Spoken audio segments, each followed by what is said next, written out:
The National Deaf Children's Society has stated that 3 babies are born deaf in the UK every day, and today there are more than 50,000 deaf children in the UK. A research project conducted by the NDCS in 2019 reported that deaf children were on average almost a year and a half behind in their learning compared to their hearing classmates. I want to help improve this situation to help the deaf children learn just as quickly as hearing children would, starting at 3 months old.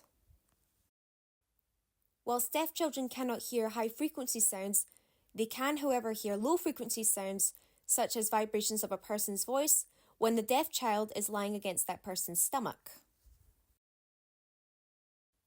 I am taking a baby activity gym and I'm reimagining it by embedding vibration motors into the toy, and I am implementing sounds that can be adjusted in a specialised app for the toy.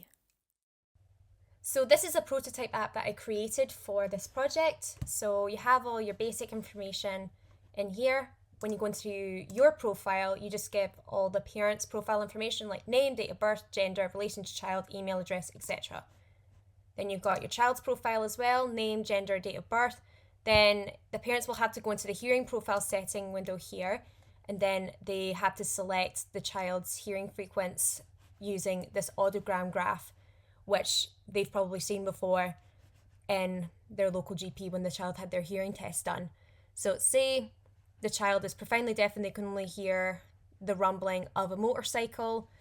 The child can only hear from 100 decibels to 8,000 hertz. Then the parents just select a setting and then all the audio files are automatically adjusted. Now in each of these play mode settings, you'll get all the audio files in here. They are all separated and the parents can just press the play button and listen to it. But if they're not happy with the vibration level or the volume of the audio, then the parents can just go into these settings windows, then adjust the volume using these sliders, and they can listen to it again in here. And once they're happy, they just save adjustments. Now for learning play mode, I've just gone for like basic information that a child should be learning, such as, ABC, 1, 2, 3, simple words like dog, cat, and bird, and maybe some of their greetings, so like a dog barking, for example. Then in music play mode, pretty similar as well, but it's going to be all sung, but then you'll also get some music scales, so like ABC, all sung on the same scale, kind of like a little nursery rhyme. A, B, C.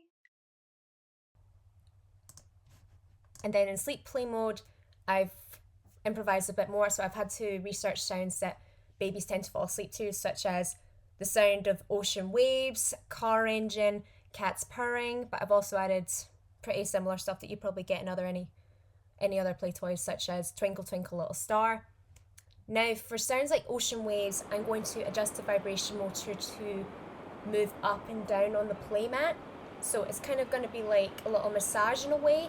So when the ocean waves are coming towards you, the vibration motor is just going to travel up the body. But then when the waves pull away from you, the vibration motor is going to go down the body. And that is the whole idea.